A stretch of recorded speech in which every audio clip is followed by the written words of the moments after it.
Tausiah Sang Kiai, Toreko Jalan Menuju Allah.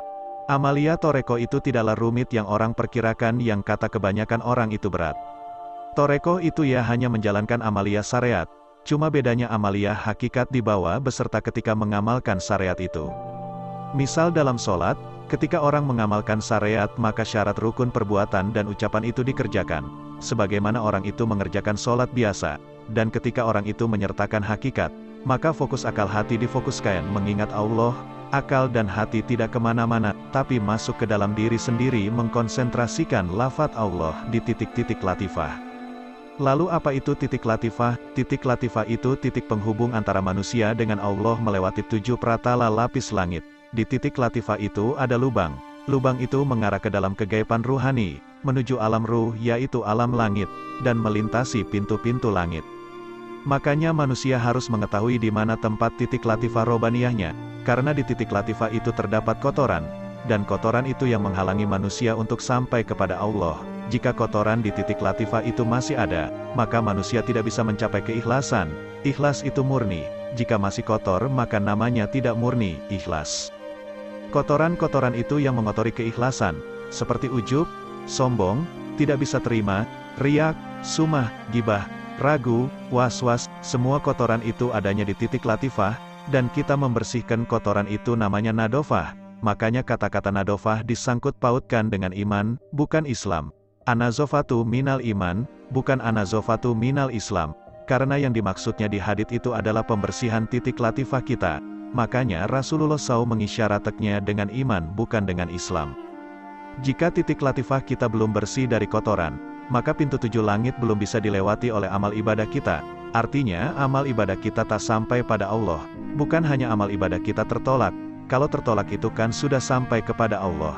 Sampai lalu ditolak, ini malah belum melewati langit, ya jelas belum sampai. Apalagi amal ibadah kita bermanfaat atau ada manfaatnya. Bermanfaat itu kan kalau sudah sampai kepada Allah, ini sampai saja tidak, bagaimana mau bermanfaat? Jika titik latifah kita bersih dari semua penyakit, baru amal ibadah kita akan melewati langit, dan sampai kepada Allah, dan akan menjadi ada manfaatnya. Jika kita menjalankan hanya syariat saja, ya tidak ada apa-apa yang keluar dari tubuh kita ketika kita beribadah.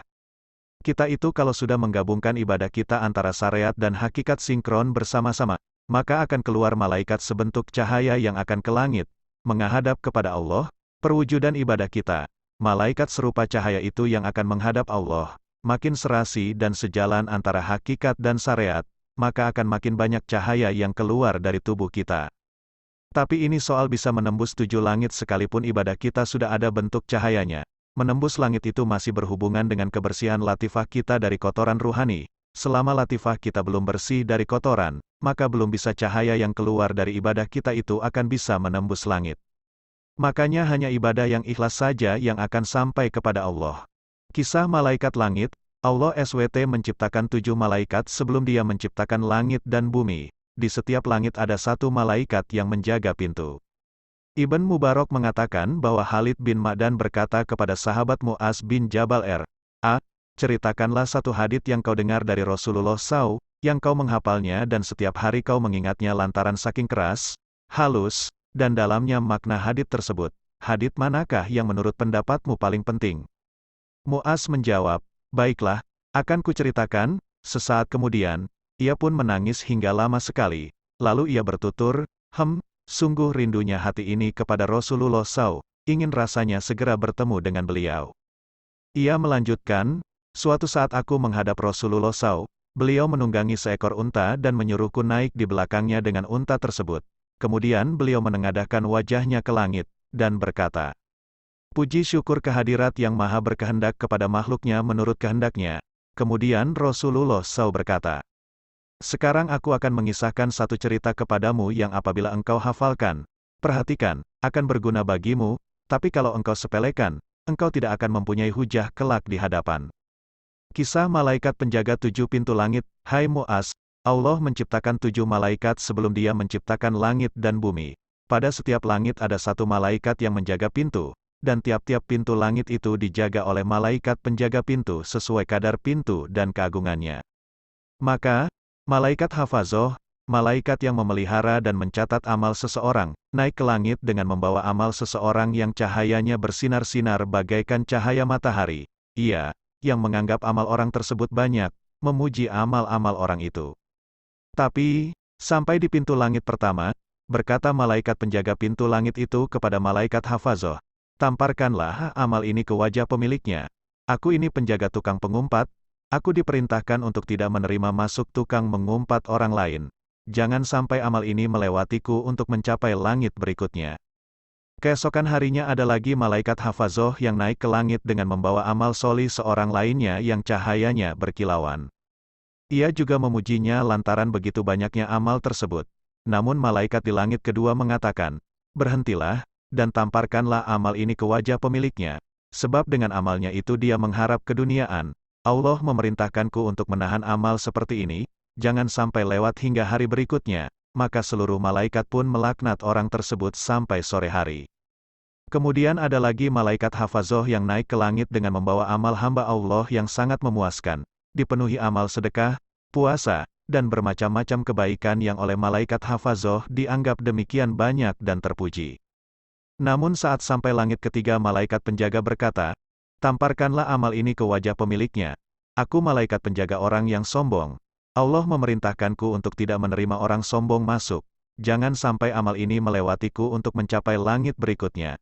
Salahnya sendiri ia menyombongkan dirinya di tengah-tengah orang lain. Kemudian ada lagi malaikat hafazoh yang naik ke langit keempat, membawa amal seseorang yang bersinar bagaikan bintang yang paling besar, suaranya bergemuruh, penuh dengan tasbih, puasa, sholat, naik haji, dan umroh. Tapi, ketika sampai di langit keempat, malaikat penjaga pintu langit keempat mengatakan kepada malaikat hafazoh, "Berhentilah, jangan dilanjutkan. Tamparkanlah amal ini ke wajah pemiliknya. Aku ini penjaga orang-orang yang suka ujub, membanggakan diri, aku diperintahkan untuk tidak menerima masuk amal tukang ujub. Jangan sampai amal itu melewatiku untuk mencapai langit yang berikutnya, sebab ia kalau beramal selalu ujub." Kemudian naik lagi malaikat hafazoh ke langit kelima, membawa amal hamba yang diarak bagaikan pengantin wanita diiring kepada suaminya, amal yang begitu bagus, seperti amal jihad, ibadah haji, ibadah umroh. Cahaya amal itu bagaikan matahari. Namun, begitu sampai di langit kelima, berkata malaikat penjaga pintu langit kelima, "Aku ini penjaga sifat hasud, dengki, iri hati, pemilik amal ini, yang amalnya sedemikian bagus, suka hasud kepada orang lain atas kenikmatan yang Allah berikan kepadanya. Sungguh ia benci kepada apa yang diridhoi Allah SWT. Saya diperintahkan agar tidak membiarkan amal orang seperti ini untuk melewati pintuku menuju pintu selanjutnya." Kemudian ada lagi malaikat hafazoh naik dengan membawa amal lain berupa wudhu yang sempurna, sholat yang banyak, puasa, haji, dan umroh. Tapi saat ia sampai di langit ke-6, malaikat penjaga pintu ini mengatakan, "Aku ini malaikat penjaga rahmat, amal yang seolah-olah bagus ini, tamparkanlah ke wajah pemiliknya, salah sendiri ia tidak pernah mengasihi orang. Apabila ada orang lain yang mendapat musibah, ia merasa senang. Aku diperintahkan agar amal seperti ini tidak melewatiku hingga dapat sampai pada pintu berikutnya." Kemudian ada lagi malaikat hafazoh naik ke langit ketujuh dengan membawa amal seorang hamba berupa bermacam-macam sedekah, puasa, sholat, jihad dan kewaroan, kehati-hatian. Suaranya pun bergemuruh bagaikan geledek, cahayanya bagaikan malaikat. Namun tatkala sampai di langit ketujuh, malaikat penjaga langit ketujuh mengatakan, "Aku ini penjaga sumah, ingin terkenal, ria, sesungguhnya orang ini ingin dikenal dalam kumpulan-kumpulan, selalu ingin terlihat lebih unggul di saat berkumpul, dan ingin mendapatkan pengaruh dari para pemimpin. Allah memerintahkanku agar amalnya itu tidak sampai melewatiku. Setiap amal yang tidak bersih, itulah yang disebut ria. Allah tak akan menerima amal orang-orang yang ria." Kemudian ada lagi malaikat hafazoh naik membawa amal seorang hamba, sholat, zakat, puasa, haji, umroh, akhlak yang baik, pendiam, tidak banyak bicara, zikir kepada Allah. Amalnya itu diiringi para malaikat hingga langit ketujuh, bahkan sampai menerobos memasuki hijab-hijab dan sampailah ke hadirat Allah SWT. Namun Allah SWT berfirman, "Kalian adalah hafazoh, pencatat amal-amal hambaku, sedangkan akulah yang mengintip hatinya. Amal ini tidak karenaku, yang dimaksud oleh si pemilik amal ini bukanlah aku. Amal ini tidak diikhlaskan demi aku. aku lebih mengetahui dari kalian apa yang dimaksud olehnya dengan amalan itu, aku laknat dia, karena menipu orang lain, dan juga menipu kalian, para malaikat hafazoh, tapi aku takkan tertipu olehnya. Aku ini paling tahu akan hal-hal yang gaib, akulah yang melihat isi hatinya, dan tidak akan samar kepadaku setiap apapun yang samar, tidak akan tersembunyi bagiku setiap apapun yang tersembunyi. Pengetahuanku atas apa yang telah terjadi sama dengan pengetahuanku akan apa yang akan terjadi. Pengetahuanku atas apa yang telah lewat sama dengan pengetahuanku atas apa yang akan datang. Pengetahuanku kepada orang-orang terdahulu sebagaimana pengetahuanku kepada orang-orang kemudian. Aku lebih tahu atas apapun yang tersamar daripada rahasia. Bagaimana bisa amal hambaku menipuku? Dia bisa menipu makhluk-makhluk yang tidak tahu, sedangkan aku ini yang mengetahui hal-hal yang gaib, laknatku tetap kepadanya.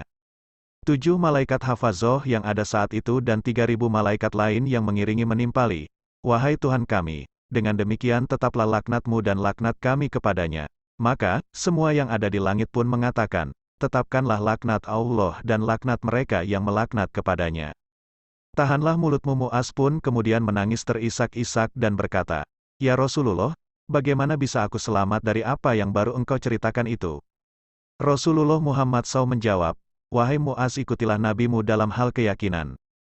Mu'az berkata lagi, Wahai Tuan, engkau adalah Rasulullah, sedangkan aku ini hanyalah Mu'az bin Jabal, bagaimana aku dapat selamat dan terlepas dari bahaya tersebut?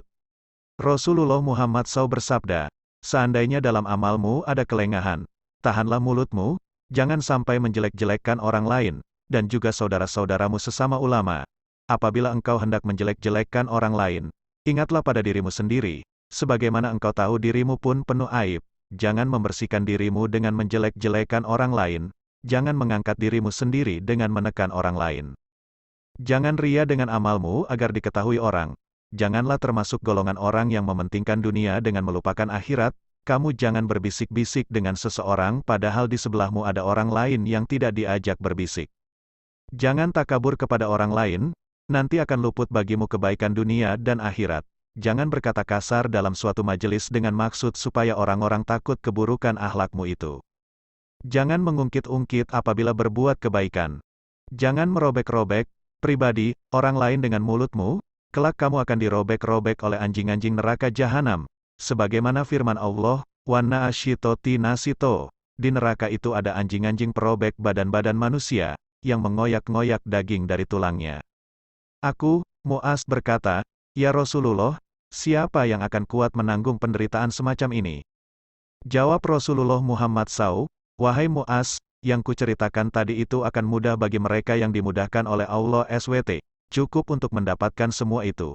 Engkau menyayangi orang lain sebagaimana engkau menyayangi dirimu sendiri, dan membenci sesuatu terjadi kepada orang lain apa-apa yang engkau benci bila sesuatu itu terjadi kepadamu. Apabila seperti itu, engkau akan selamat, terhindar dari penderitaan itu.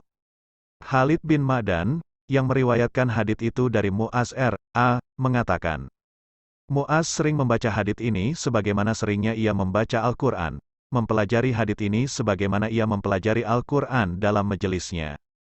Dalam konteks pengamalannya, tidak cukup seseorang itu mengamalkan tata cara mengamalkan torekoh, dengan diamalkan sendiri, setelah tahu caranya misalkan, sebab dalam pengamalan itu walau diucapkan itu sederhana, tapi prosesinya juga tidak semudah bayangan.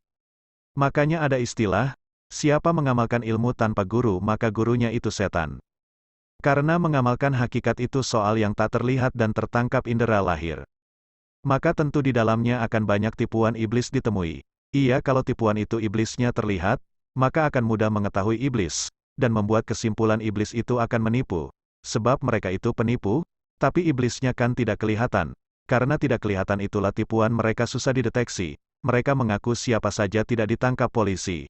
Mereka menipu yang bagaimanapun tidak ada polisi yang memburu, sehingga mereka bebas menyuarakan dan membisikkan tipuannya ke dalam ruhani kita. Nah, untuk mempersempit gerak mereka itu, maka kita seharusnya hanya menerima ilmu yang terjaga kesuciannya, yang dijaga oleh guru-guru yang sudah disumpah bayat, akan celaka jika menyelewengkan tugas yang diemban. Ilmu itu dari Allah, diberikan kepada malaikat Jibril, kemudian diberikan kepada Nabi Muhammad SAW, lalu kepada Syaidina Abu Bakar dan Syaidina Ali, lalu kepada pewaris-pewaris penerusnya sampai kepada kita dalam keadaan masih seperti ketika malaikat Jibril menerima dari Allah, dan ilmu itu dinamakan Torekoh, yaitu ilmu untuk mendekatkan kepada Allah dengan lebih konsisten dan tersusun rapi, tahap demi tahap, menapaki tangga menuju Allah.